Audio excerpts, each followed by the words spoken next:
In Staying on the Road today, we're going to discuss RV furnace repairs and maintenance and how to keep that puppy running all winter long. And enjoying the RV life, we're going to discuss the psychology of downsizing, letting go to live on the road, and in money-saving tips. There's 5 unique ways you can save money to fuel more travel.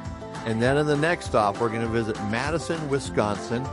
And in Shadows of the Past, it's going to be a little bit different today. We're going to discuss Cambridge, Wisconsin, and in RV Envy, keeping those 110-volt cords and adapters in tip-top shape. Hey, everybody, this is Eric Stark with the Smart RVer Podcast, your trusted source for tips and insights to embrace the RV lifestyle without worries. So let's talk everything RV today. Today is episode 184, so let's just dig right into this. So welcome back, Smart RVers. We've got another show ready to go here for you. That kind of rhymed, didn't it? Another show ready to go. Before we get into the show, to the things you're waiting for, we're going to discuss one thing in the RV Envy, keeping 110-volt cords and adapters in tip-top shape. You know, in the last episode, I used a real-life example of someone who had a problem, had something installed in his house, a 30-amp outlet. Now, that was different. That was an installation that kind of gone awry, wasn't done right. So today we're going to talk about protecting or keeping those cords and adapters in shape. And it's important because in our shop, we see failures all the time. I would say 95% of the RVs that come in the power cord ends are bad. They're not taken care of. The prongs are bent. They're just in bad shape, filthy, corroded. So we're going to discuss about that, and that's going to be an RV Envy. So that's going to be at the end of the show, so stay tuned for that. So I want to remind everybody to share this show with family, friends, fellow RVers, heck, your enemies. It don't matter. We just want everybody to know about our show. We love our show. We put a lot into it every week, so we want you to love it and share it with everybody you know. So this is something we come across too. We talk about wholesale warranties quite a bit. And we really appreciate the ones of you that are signing up with wholesale warranties, inquiring with them. And there's always a link in the description of our show. Use that link and it gets the ball in motion to contact them. But just recently, someone came in and they had a problem with their extended warranty.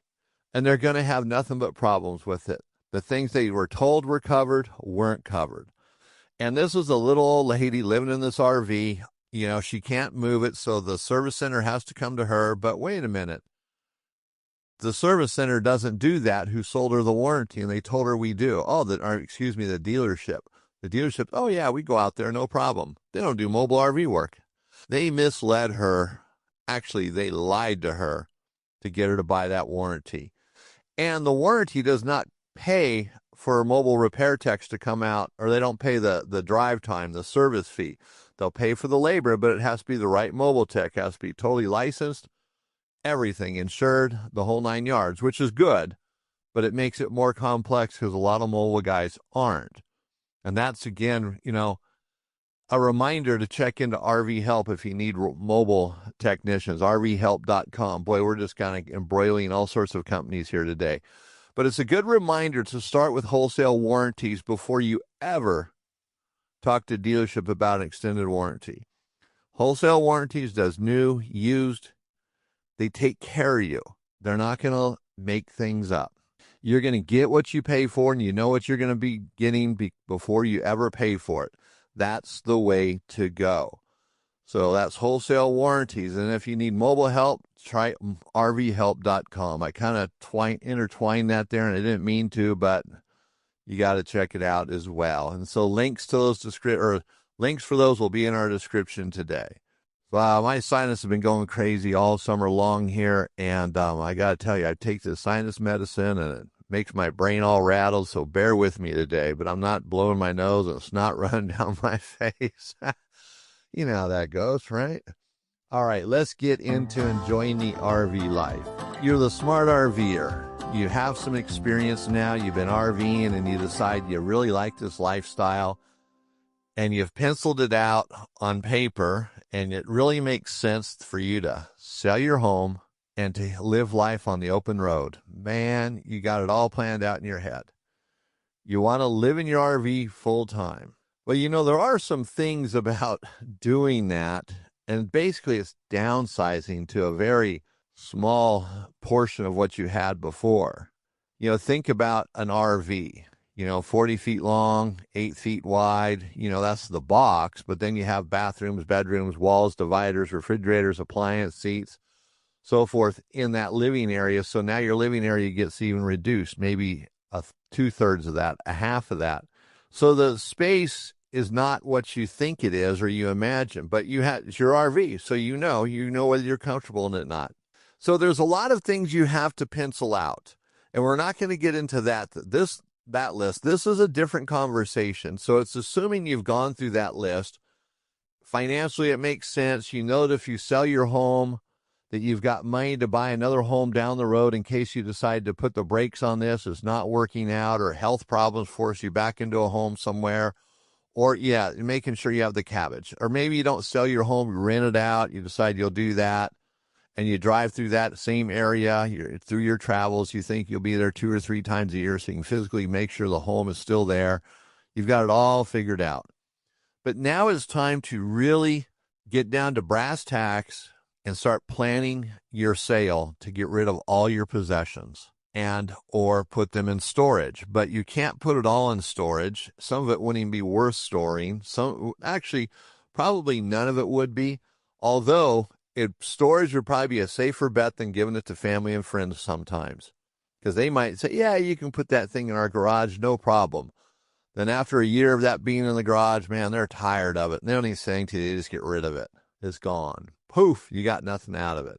So you want to plan this. Really think about your memories, the different things that you have in your RV, in your home. You don't want to just get rid of everything without really thinking about it. Things that have specific memories, very special memories. Do you want to put some of those in the RV?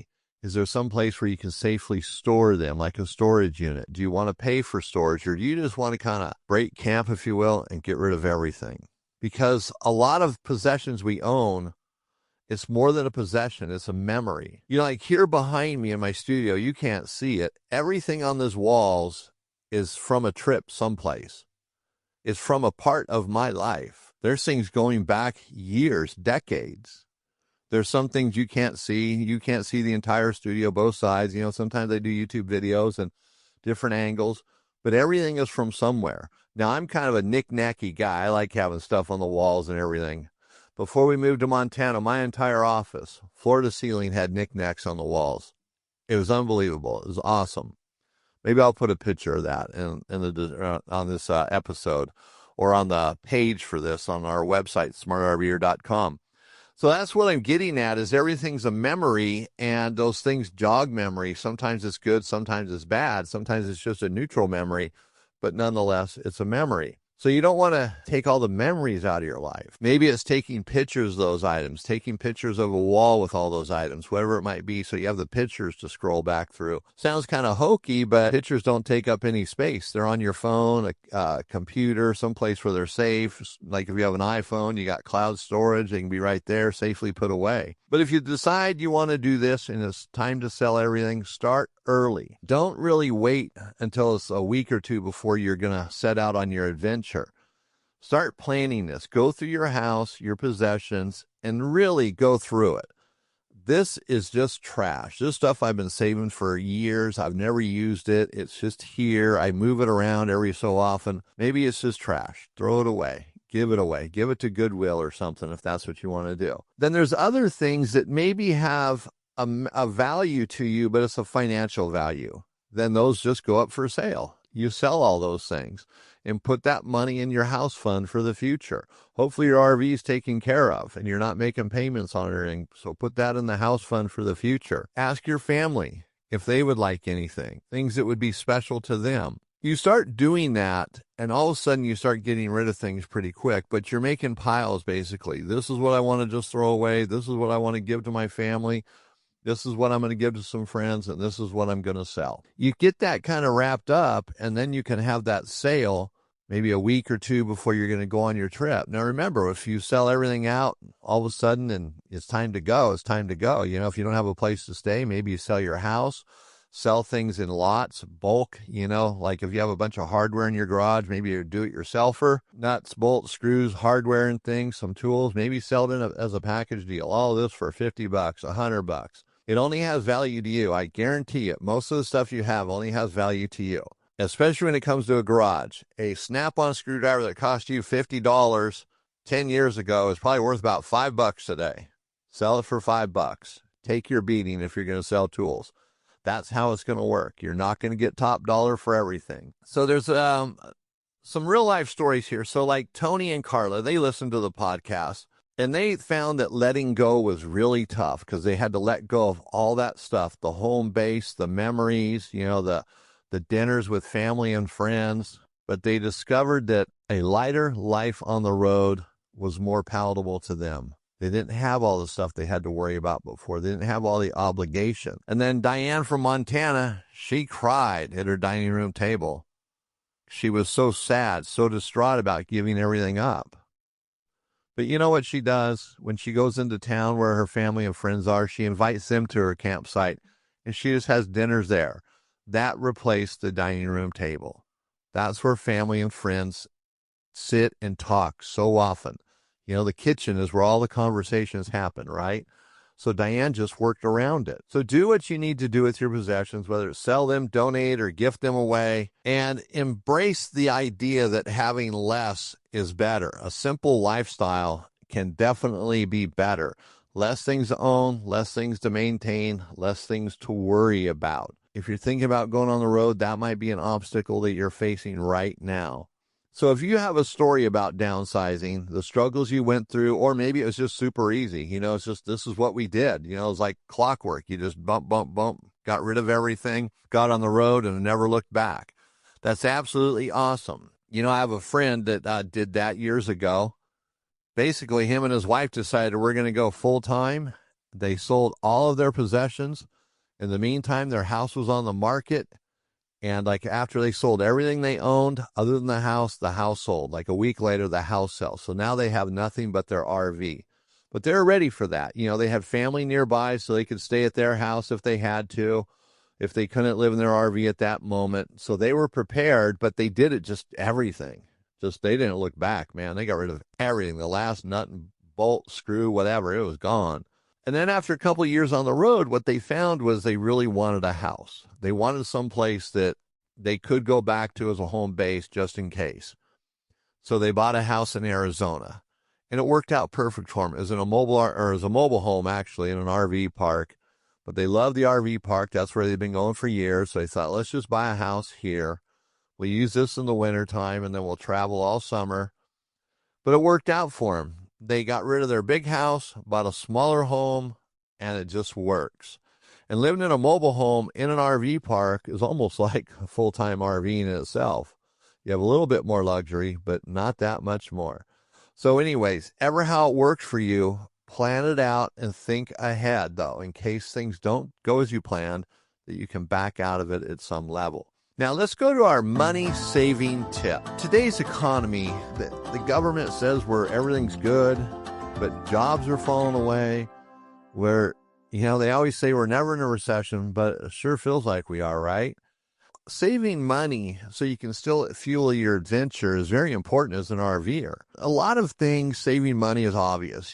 Drive. I mean, we've talked about a lot of obvious things, Don't drive with a heavy gas pedal, keep the fuel economy better. Air up the tires, make sure the engine's running good. A lot of obvious things, shop for RV parks. Don't just stay here because it's got everything. Maybe something that's $50 less a night or $20, $10, and it has all the amenities that you really need.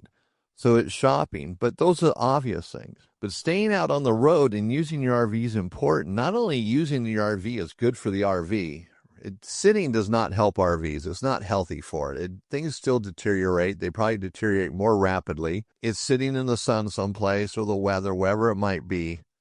Those things have costs as well just to sit. So you might as well use it. And if you can use it, try to do it, cost effectively if you're on a budget. And I think most RVers are today. There are some that, the budget doesn't really matter that much. But even those with lots of money, they shop. They cut back because maybe their jobs may be getting iffy if they're going to have a job. Things change in all of our lives. So it's trying to be smart while you can and using your RV. So here's 5 unique ways that RVers can travel and save a few bucks. So maybe you like selling things. You have a hobby. Maybe you make little crafts, or maybe you sell certain products. I know there's people that sell like waxes and fuel additives and things like that, oil additives. But, you can do that with your RV, and a lot of people do, or some RVers do. But you can set up a table outside your RV, have it visible to everybody in the RV park. Of course, you'd have to ask the RV park management if it's cool. But, keep a sign there. Be practical. You don't want to draw so much attention to the parks like, no, you can't do that. Draw attention to your merchandise in a dignified way so the park doesn't have a problem with it. Then as you're traveling, you can sell whatever it is you're selling, whether it's waxes, oils, jewelry. You make little things. I knew a friend of mine years ago that he made jewelry he sold on the road, and he had a tiny little lathe and some stuff to do it. It was kind of hard for him to do it on the road, but he was able to do it, and it helped fund his traveling. And then if you have solar, now this might sound crazy, but you could sell some of that extra power you have, right? The power grid does it. Utility companies do it. So maybe there's someone out where you're at, and they're having, they have 1 battery, 2 batteries, and their batteries just aren't cutting it, or they're really tight and they need to charge up their cell phones or whatever, different devices they have. Maybe you could sell them some charging electricity. Charge up your cell phone, $2. Charge up your tablet, $3. Charge up whatever. If they have a power center, something that's not charging quickly enough for them to run a CPAP at night, maybe you could charge them a few bucks for that. $5 to charge up your CPAP machine or your power center. Think differently. That's really what this is. Now, you might think that solar thing's absolutely crazy. How do you do that, right? Or who would do that? How could you charge somebody? Well, there's people who'll pay for it. There's always somebody who will pay for something. Now, that might not be a money-making adventure where you're going to be able to retire, but heck, brings a few extra bucks in. Maybe you're doing a few things. Maybe you're selling some trinkets at your RV. You got a little solar recharging station there. Makes sense. And then if you have any subscriptions, and we've talked about this a little bit, but not in great depth, change out any subscriptions you have. If you don't have to have them, you can turn them off during the summer, turn them off during the winter. Do that. Take advantage of what the companies will allow you to do with any subscriptions you have. Sometimes we just it's easier to let it run, but $50 a month for 6 months is, $300. That adds up. 300 here, 300 there, or 100 there, or 300 here. So change out those subscriptions if you can. And maybe it's time to look at your subscriptions. Are you paying more for services that you don't use anymore than when, like, let's say a phone? You got a phone when you first signed up with Verizon, $140 sounded okay. And then I don't really use all this stuff anymore. Then you go to their next lower plan, and then maybe it's like, okay, maybe I'm going to leave Verizon and go with one of these companies that, supposedly sell off their towers. My wife and I did that. We went to Pure Talk. Absolutely regret it.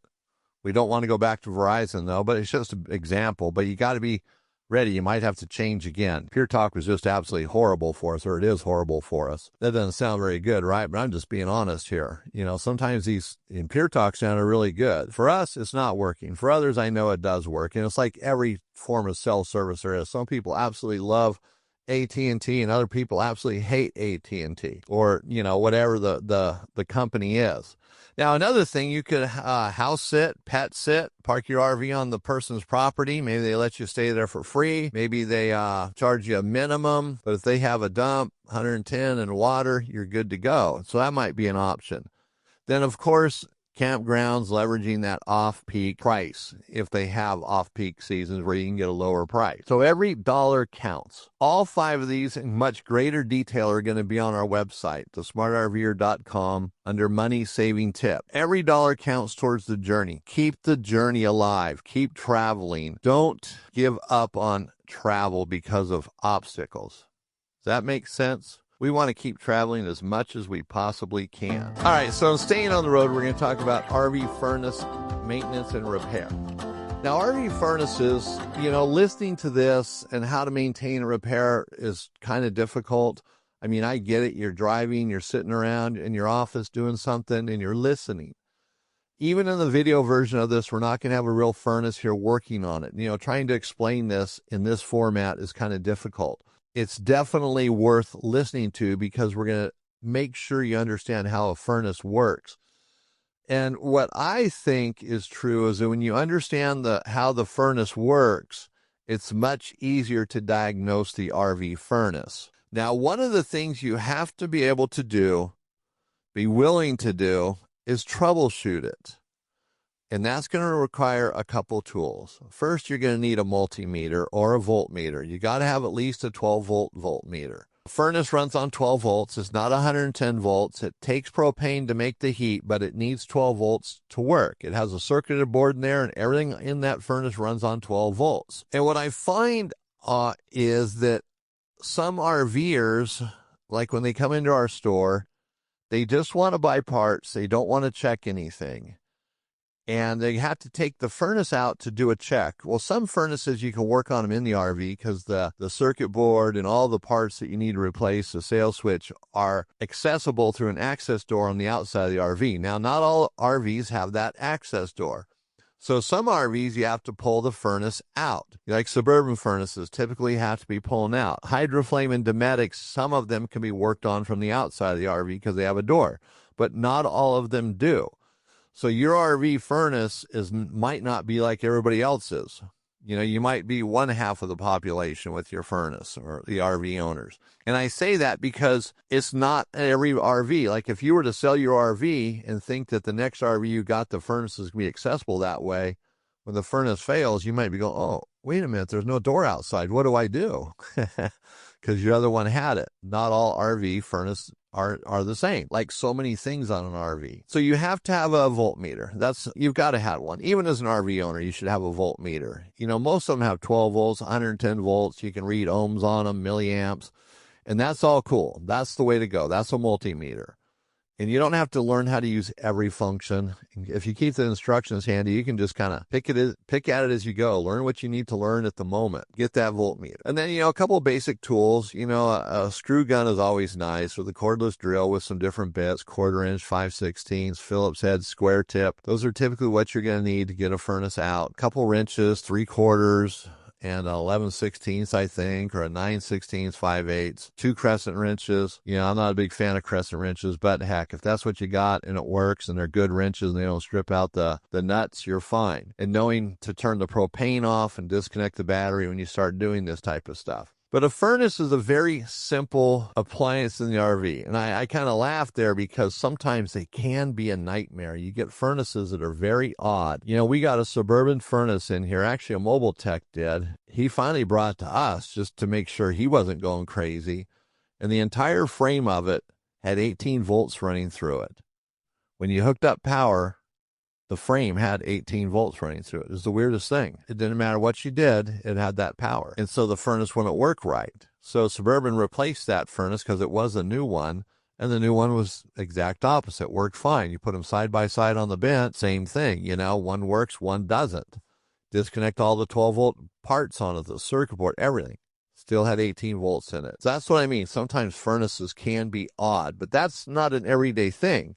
And sometimes the problem with the furnace, you get it working on your bench. If you pull it out, you put it back in, it doesn't work. Something's wrong. It's probably something you did. It's probably not the furnace. So keep that in mind. And another thing too is, if you're pulling out your furnace and you're going to do any repairs on it, regardless of what the furnace needs, always replace the sail switch.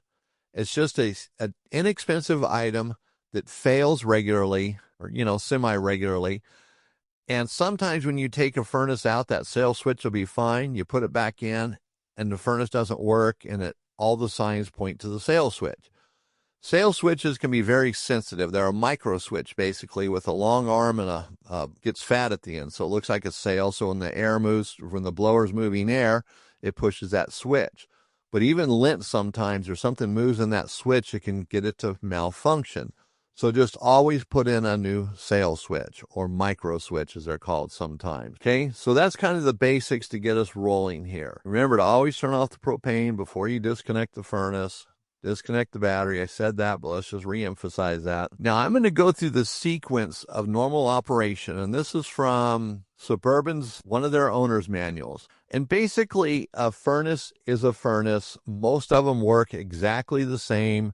The sequence, like on some, I think it's Hydroflame or Atwood furnaces, the power goes through the sail switch, and then it goes through the high temperature switch on the back of it that shuts off power if it gets too hot. It can go one of two ways, but the functionality is basically the same. And all of this information, these manuals, these sequence of operation type things, I'm going to have on our website. It's not every manual. I'm probably not going to have your furnace's manual up there. I have no intention of doing that. What I'm trying to do is provide the basic things, because even if your furnace is a little bit different, let's say it has a time delay relay. The functionality is the same, but actually I'm going to have that covered up there so you'll be able to diagnose that one properly. Time delay relays are on older furnaces, but they're still out there. So nonetheless, let's go through this and keep in mind a furnace is a furnace for the most part. So it might not be your model number, but it'll probably be exactly how your furnace works. But the theory is the same. So everything depends on the blower motor. So when you flip the thermostat on in the RV, the blower motor turns on, usually sometimes right away, but it's usually a 12 to 18 second delay. Thermostat turns on. That's providing the thermostat is good. If the thermostat is not good, then the motor's not going to turn on. So this is all based on the thermostat being good, whether it's an analog thermostat or a digital thermostat. You turn the thermostat on, you have that delay. Let's just say after 15 seconds, the motor starts turning. So the motor starts spinning, and once it gets to about 75% of its normal operation, normal RPM, that's enough airflow for the sail switch to work. So the motor spins, the sail switch is right next to it, or the micro switch, is whichever you want to call it, but we're going to call it sail switch. So the sail switch now is engaged because the blower motor spinning. It hits the wind of that hits the sail closes, the switch is engaged, and now it's going to complete a 12-volt circuit through the limit switch, and then that goes to the circuit board. So it's a circle, if you will.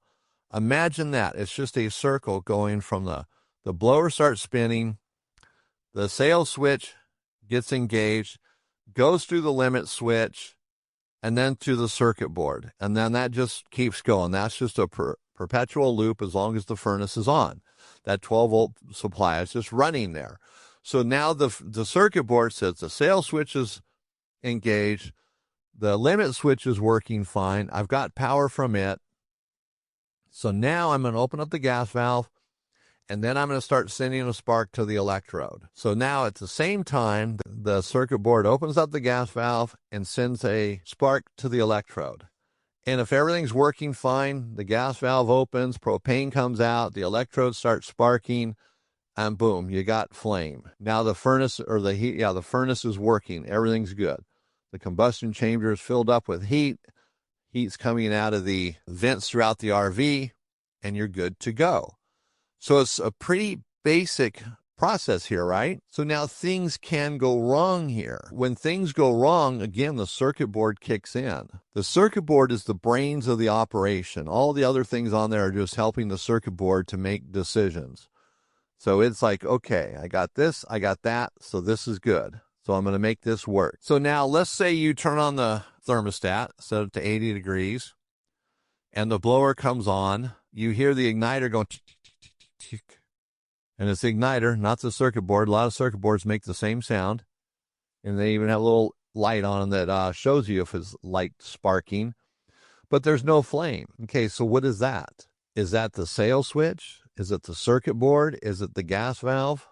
Is it the igniter? You know, the igniter could be sparking, but it could actually be out of adjustment. So now you have to diagnose that. And that's where that voltmeter comes in. The blower motor's spinning. And the minute the blower motor spins and gets up to speed, the sail switch should have power on both sides of it. There's two wires going to it. Each side of that wire, or the sail switch, should have 12 volts. If both sides have 12 volts, then the sail switch is working. And then you go to the limit switch. If both sides of it has 12 volts, it's working. So now you go to the circuit board, and you should be able to follow that wire right to the circuit board. You got 12 volts there, then that loop is complete. You got power running through it like it should. So now the circuit board has a problem with something else. So maybe it says, okay, this is all good. The limit switch, the sail switch, they're working. And so I'm sending power to the gas valve and the electrode now. Now the gas valve, generally when they're working, you can have your finger on it. Sometimes you can hear it as well, but it makes like a clunk or feels like a clunk opening, and that would let out propane. Now, maybe you don't feel that clunk. Maybe you don't hear it. But if you check it for voltage when the circuit board is in ignition mode, it's only in ignition mode for seconds. It's not the entire time the blower's on. You have that delay before the blower comes on, and then it starts to spark. When it starts to spark, you should have 12 volts at the gas valve. I hope you're following this along. I know it's kind of difficult to imagine this, but when you check for 12 volts of the gas valve while it's in ignition mode, and you have 12 volts there, but the gas valve isn't opening, then the gas valve is bad. Now, if you don't have 12 volts at the gas valve, you're more than likely the circuit board's going to be bad. But you could have the opposite where the gas valve opens for a few seconds, but there's no ignition going through the electrode. It's not sparking. So now you go back to the circuit board or the igniter. Is there a problem there? Now, most shops, I would imagine, would check your circuit board for free. We do it at our place. You bring it in, we check it. Don't bring in the furnace, just bring in the gas valve, and we will check it the circuit board. We will check it. Now, even the check's not always 100%, but what it does do is it tells you if the gas valve is working or if the circuit board's opening or sending power to the gas valve, and if it's sending power to the electrode. So that's a simple little test. And it's not always the circuit board. Believe it or not, we sell more sail switches and electrodes than we do circuit boards. Now, we still sell a fair amount of circuit boards. Believe me, they do go bad. Hopefully they're bad when people replace them if they diagnose them properly. But what we're trying to do here is get you to understand how the furnace works. Like I said, all this information is going to be on our website under do-it-yourself articles. And what makes this easy is the fact that it's just a few basic parts. It's not a complex deal. And these articles also have a lot more information about maintenance and your annual maintenance, 6 month, whatever it might be. Most people don't do anything with their furnace. They just let it sit, and the vents can get filled up with dust or pet hair around the furnace in that area. Sometimes they get just packed with pet hair. I mean, you've got to get in there and vacuum it out. Even if it's not real bad, you want to just make sure everything's working as good as possible. I kind of jumped a point here. The furnace more than likely is going to try to ignite 3 times, and then it's going to go into lockout mode. So if your furnace isn't working, let's say you turn on the thermostat, the blower comes on, you hear the furnace, sparking, tick, tick, tick, tick, tick. Then it stops. Then 15 seconds, it does it again. Same thing, spark, but it doesn't ignite. And then it does it again after a 15-second delay. And these delays are to clean out any propane in the combustion chamber so it doesn't build up. That fan keeps going and pushes all that vent of any propane in there that hasn't been ignited outside. So that way you don't have a little explosion inside your furnace. So it's a safety feature. In fact, that's what a sail switch is, and the limit switch. They're safety features to keep your furnace from blowing up your RV, getting too much propane in there and all of a sudden it ignites. That's why they're there. So it's important that you keep that in mind, because sometimes, if your sail switch has failed, one easy way, it doesn't have voltage on both sides, but you want to make sure you could connect those wires together with a jumper, bypass the sail switch, and the furnace will work normally if the sail switch is defective. And as I say that, keep in mind the blower has to be spinning before you jump those wires. If you jump it beforehand, the blower won't even come on. So it has to be turning first. Now, you're not going to find that in the owner's manual, but you can do that. You can jump a limit switch, but keep in mind, don't leave it jumped. It's a safety issue. So the lockout mode, if you get into lockout mode, that's it. The furnace isn't going to come back on again until you turn the thermostat off. That cuts the 12 volts to the furnace, and then you turn it back on and it provides 12 volts again. In the meantime, the furnace clears its memory, or the circuit board does. Some furnaces that are accessible from the outside of an RV have what is called a reset switch. It's basically an on-off switch. You hit reset and then back on, and it just cuts power for, as long as you have it off. Then you turn it back on and everything starts again. And also on your circuit board, there's always a light on them. well, I shouldn't say always, about 98% of the time, there's a light and it flashes and it has various codes that is flashing. And those codes sometimes aren't exactly going to solve the problem for you, but they might send you in the right direction. I'm looking for the codes here. I don't recall what they all are. There's only 4 of them. One of them's a hard fail where the circuit board supposedly has gone bad. And that's, it's right quite often, not 100% of the time, but it is there. And then there's one about airflow. So, but anyway, the codes are not like the end all. They just give you an idea. In fact, the codes are on your furnace. Generally, they're right there on the furnace, so you don't have to go looking anywhere else. In fact, there's a lot of information on your furnace, like the wiring diagram. You might not understand electrical or electronics, but when you can follow a wiring diagram, it kind of gives you an idea. It shows the sequence. It's not going to help you 100%, but it will definitely give you an idea. That's kind of the basics of a furnace not igniting. Now, sometimes a blower motor will start making noise. Typically, the bearings are going bad. You can check they call it the squirrel cage or the fan on it, for a bunch of buildup in there. Sometimes it'll make an odd noise. It gets out of balance. That fan or the squirrel cage might be hitting the frame or the housing of the furnace, because there's so much buildup on there. Sometimes it's mud dauber. Sometimes it's just dust and dirt. Furnaces should be blown out with air. Get all that debris out of there or vacuum them out really good. It can make that fan motor a little off balance, so that can be an issue. So these are all the basics, I guess, to walk you through this. But keep in mind, it's you got a circuit board, a gas valve, an electrode, a sail switch, and a high limit switch. Those are basically it, with 5 components there to make up the furnace, how it works, the brains of the operation, if you will. So this isn't anything that you can't fix on your own usually. But what I recommend is not just buying parts and throwing them at the furnace. But a sail switch is one part that you want to buy and throw at your furnace whenever you have it out for a repair. I mean, unless you're taking it in and out trying to diagnose a problem, you're having a problem doing that, then that might be a different story. You're not going to buy it 3 times in a week, which I know you wouldn't do that, but I do have to say that, right? And furnaces typically don't have shutoff valves for the propane to them. Occasionally one might have it, some older ones, so make sure that shutoff valve is in the on position. Make sure you have propane. Make sure the battery voltage is up. I hear it quite often when I'm plugged into shore power, and these people, it sounds so bad, the RVers, they insist that it's not a battery issue, when in actuality it was. The converter's not charging the battery, and the furnace is just running off the battery, and so it's not getting replenished, or there's a problem with the converter, period. So there's little things, even the circuit board in some of these converters that have or power centers, the circuit board can be an issue. So it's not always the furnace. And so you have to eliminate some of these other things. Propane being on. That sounds so silly, but you know what?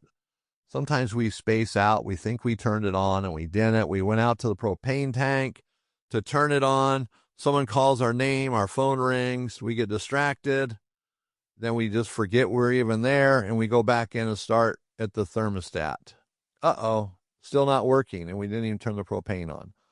Another thing, too, is I brought up the thermostat several times. So depending on what type of air conditioning system you have will change the thermostat. If you have a Dometic air conditioner, you can jump the thermostat or bypass it at the furnace much easier than you can. Well, some of the thermostats, you're not going to be able to do it on Dometic ones at the thermostat.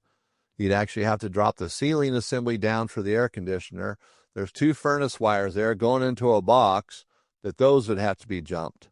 Sometimes you can just take the plastic cover off the AC and access it. Sometimes you can't, depending on the age of the RV. I prefer to do it right at the furnace. So if you turn on the thermostat and nothing happens, it seems like the electrodes are working, or it's with digital thermostats, you're not going to know that. So you're going to go, okay. So the content, let's say it's an anticipator, digital or an analog thermostat. You flip the little lever, slide it over like in the house used to be, and you kind of feel it tink, but nothing happens at the furnace. Then at that thermostat, you could actually jump it at the thermostat, usually. But digital ones, you can't. So if you go right to the furnace, there's usually 2 blue wires. Most of them have 2 blue wires. If not, your wiring diagram will show you exactly which 2 wires to jump. They're the two wires for the thermostat. You put them together, and the furnace, if it comes on, that means your thermostat is bad. Very basic test. And that's a test that quite often no one wants to do. They just buy the thermostat, and it turns out it was a fuse because we forgot to check the fuse, which I didn't say that, but as we walk through this, these things come to mind. So checking the 12-volt fuse, make sure it's not blown. Most places aren't going to take a thermostat back. They're not something you can buy just to try to fix your RV. And thermostats are kind of durable, but they still can get ruined. You hook them up wrong, who knows what someone might do to one, and then want to return it. It doesn't work that way. So I think we've kind of beat this to beat it enough. So everything will be on our website. It will be available to you so you can diagnose your furnace. And of course, you can call me, 406-961-8688. I will help you with this. I have no problem doing that. And no, I'm not going to charge you per phone call. We're here to help. We want you to be successful in being able to repair your RV. So now that's going to take us to the next stop portion of our show today. And today in our next stop, we're going to visit Madison, Wisconsin. Now, Madison, Wisconsin is a very unique place. Maybe some of you have been there. Maybe some of you haven't. But Madison, Wisconsin is in Wisconsin, right? So it's a unique little town. It's got that small town feel. It's got all the amenities that you would need. It has everything. It even has a university. It's got outdoor adventures, but it's a cool place. And we're talking about it today because it's very unique. It's actually on an isthmus. So it's a small little piece of land between two lakes. And that makes it very unique into itself, right? How many tiny little fingers of land you have between two lakes? You got a lake on the right, lake on the left. And so it's a very unique town. It has a lot of spirit about, let's just be active. Let's be a town. Let's be a community. It has a very positive cultural scene. The outdoor lifestyle is just part of Madison, Wisconsin. It's built into the fabric of the town. So it ranks as one of the best places to live in the United States. Think about that. One of the best places to live. So that sounds pretty cool in itself. Now, sometimes these best places to live come with more complications to live there than some of us want to deal with. Maybe it's cold weather, unique obstacles, right? Living on an isthmus, although, you're not lake locked or landlocked, you can go about, but it's just different, right? You might worry about flooding. Maybe that's your thing. But if you're considering going to Wisconsin, Madison is definitely a place you'd want to visit. Like I said, it's the capital of Wisconsin and it's on the isthmus, so that makes it pretty cool in itself. Doesn't make it the best place in the world to visit just because of that, but it certainly adds to it, right? Madison has something for every season. It's a year-round location. Winter, summer, spring, fall, they got you covered. Culture, music, arts, and of course there's food and drinks. There's places to eat. We wouldn't do a next stop without some, if it doesn't have food there, good food, quality food, or that everyday Americana type food. So Madison, Wisconsin definitely is a place you'd want to go. These little towns, we bring them up, and Madison's not a massive town. It's still on the smaller side of towns, as it were. But we bring them up, and we've said it before, I'll say it again, gets you thinking. You start looking on maps, and you're going to go places. And Madison's a very dynamic town. It's the state capital. And if I'm not mistaken, their state capital was kind of modeled after the United States Capitol. Looks the same, built the same, maybe not exact. So that in itself would make it worth seeing. Definitely if you've seen the United States Capitol in Washington, in the past, you can compare between two lakes, which that in itself makes it very unique. It has a university there, if that means anything to you. It's a town of innovation, creativity. It's been around for a long time, so it has rich history. You can ride a bicycle through the town, many scenic trails. There's just tons of stuff to do there. I suggest to go there, check it out.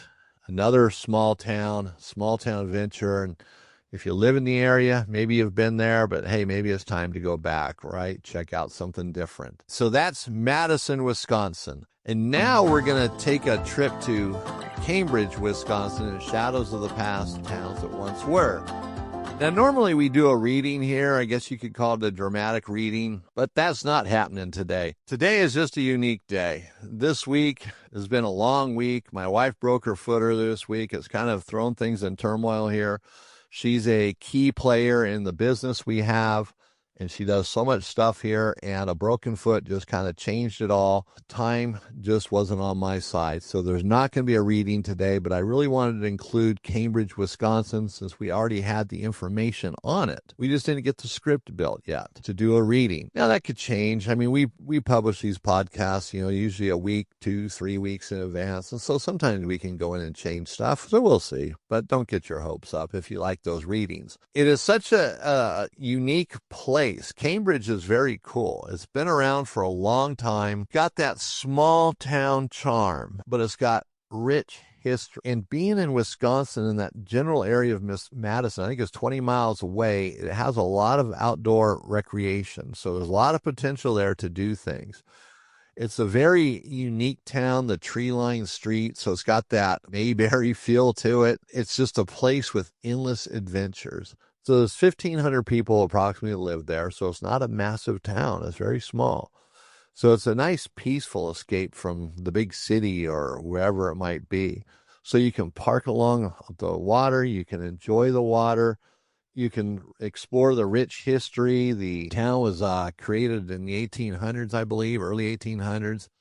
So, it did all sorts of things there. You had a tight-knit village back then. You do today. Craftsmen, they were creating things, building things, sawmills, feed mills, kind of that typical small town that we talk about, except it was in a different place. It was in Wisconsin, not in the West or the Midwest. I guess Wisconsin can be considered the Midwest, but I mean Kentucky, Oklahoma, someplace like that. A little more hardscape than greenscape. We highly recommend it. It's a beautiful place. Looking at it, it definitely fits our Shadows of the Past portion of the show. It's one of these cool old towns that's still here today, still has a lot of that natural beauty it had way back in the 1800s.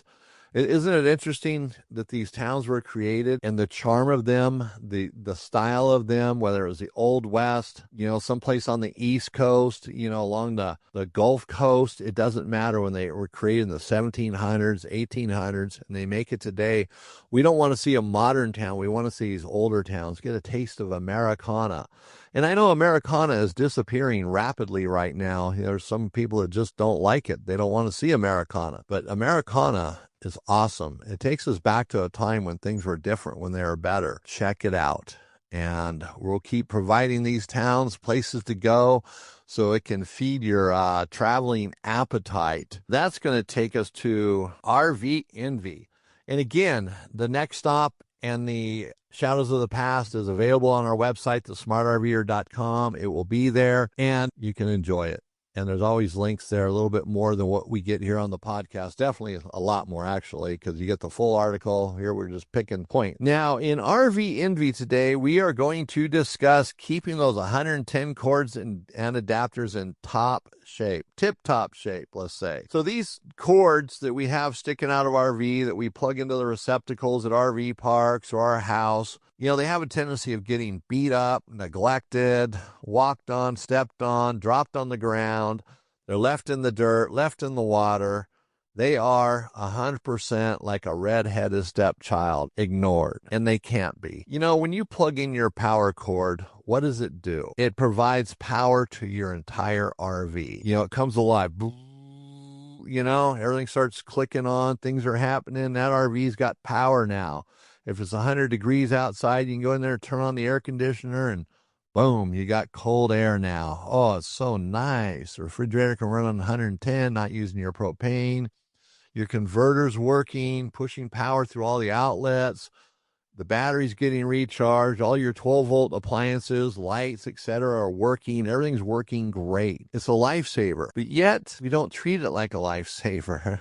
And like I said, most of the RVs that come in here, the power cords are in horrible shape. Horrible shape. So here's what we need to do. You need to take that power cord. And we're talking about the end that plugs into your house or shore power, whatever you plug it into. It's either 30 amp or 50 amp. So it either has 3 prongs or 4 prongs. And generally, if your RV has the twist connect type cord where it plugs in the side of the RV, those twist connects always seem to be in much better shape. They're not getting dropped and kicked, but you do want to inspect that, make sure that both sides of it are nice and clean. Now, cleaning these things can be kind of a chore. You can't always get like Q-tip or something into the adapters to try to clean them out. So you have to get very small wire brushes and be patient, and don't use gasoline. Don't use paint thinner. You don't want to use WD-40. You really don't want to use a whole lot of anything on it unless it conducts electricity. Now, there's a product called Corrosion X that would be good for cleaning it because it does conduct electricity. It's not going to ruin that connection. And you don't want to ruin the connection. So actually just keeping them nice and clean without anything on them is probably going to be the easiest and best way to go. Now, I know there's going to be some people saying, well, you need to use this product, you need to use that product. I'd love to hear about those products because there's a lot of products out there that make it sound like they'll work for this, but they won't. They sound like they'll work, but when you start reading the instructions, they don't. There's not a lot of products made for this, so the best thing to do for an RVer is just keep the cord clean. And when I say the cord, I mean the end of the cord. So let's say you have a 50 amp cord, and the end of it's all corroded. Some of the posts or the posts have been bent, and you've straightened them out, or maybe you just shove it into the shore power outlet and it straightens them out. Well, straighten those things out. Get a wire brush, clean off the corrosion. If it has arc spots on it, clean those off, file them down, sand them down. Get it to where it's in good shape, nice and shiny, and keep it that way. Once you get it there, it'll typically stay there, and you might be able to just wipe it off with a rag every time you go to use it. Just wipe the prongs off, keep it clean. Then, in the 50 amp outlet, now you got to think about this. Think hard. You got to stay focused. If it's a 50 amp outlet or service your RV has or 30 amp, it doesn't matter. You're plugging into, let's say, shore powered in an RV park, or maybe an outlet at your home. And if you're using an adapter going to 15 amps, the psychology has to be the same. Do not stick something into that outlet at the park, the shore power, your house, without being absolutely 100% sure you've turned the power off. Don't get a little tiny micro wire brush and start sticking it in there thinking you're going to clean it. All of a sudden you get electrocuted. You need to make absolute sure the power's off, so you flip the breakers off, then you double check it with your voltmeter, and you make sure that voltmeter is working, and then you make sure there's no power there. Then you can clean out those receptacles.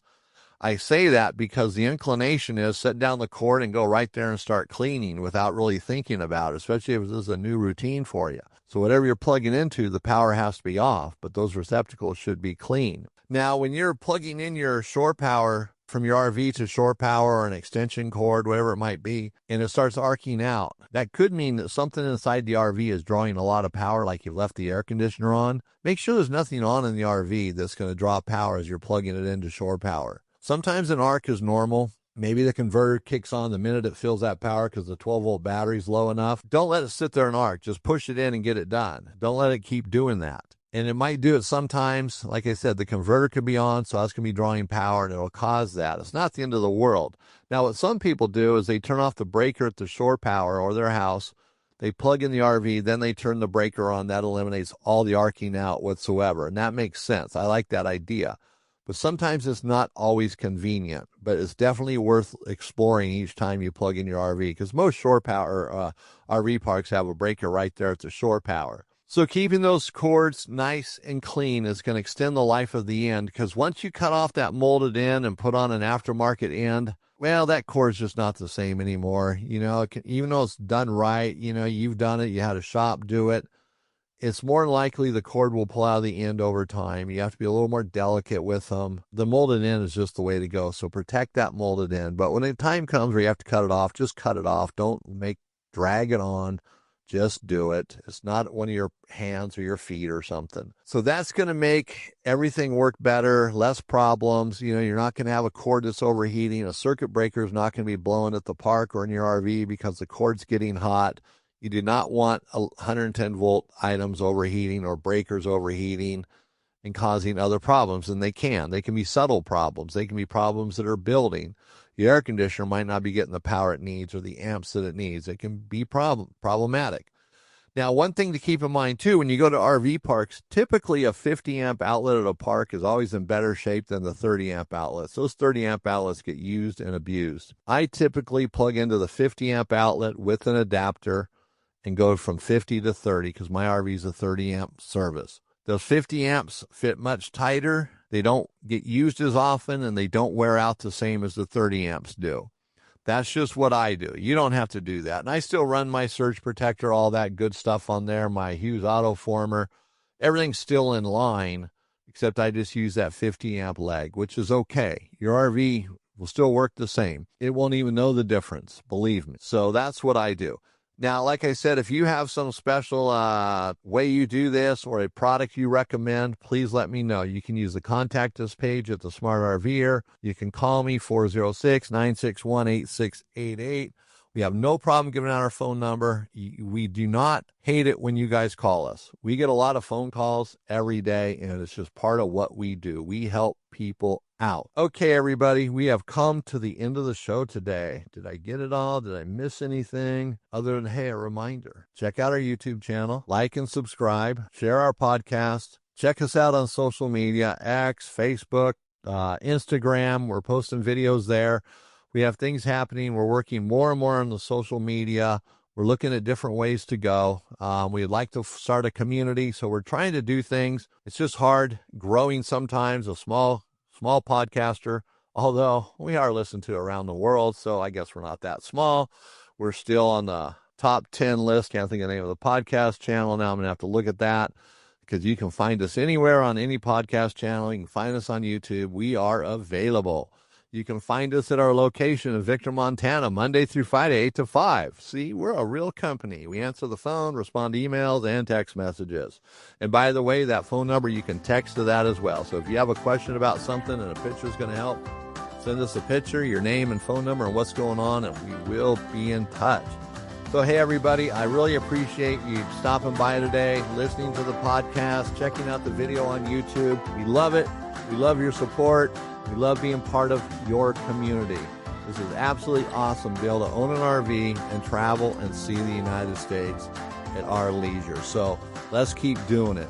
So this is Eric Stark with the Smart RVer Podcast, your go-to guide for smarter RVing and unforgettable adventures on the open road. So we will see you next time.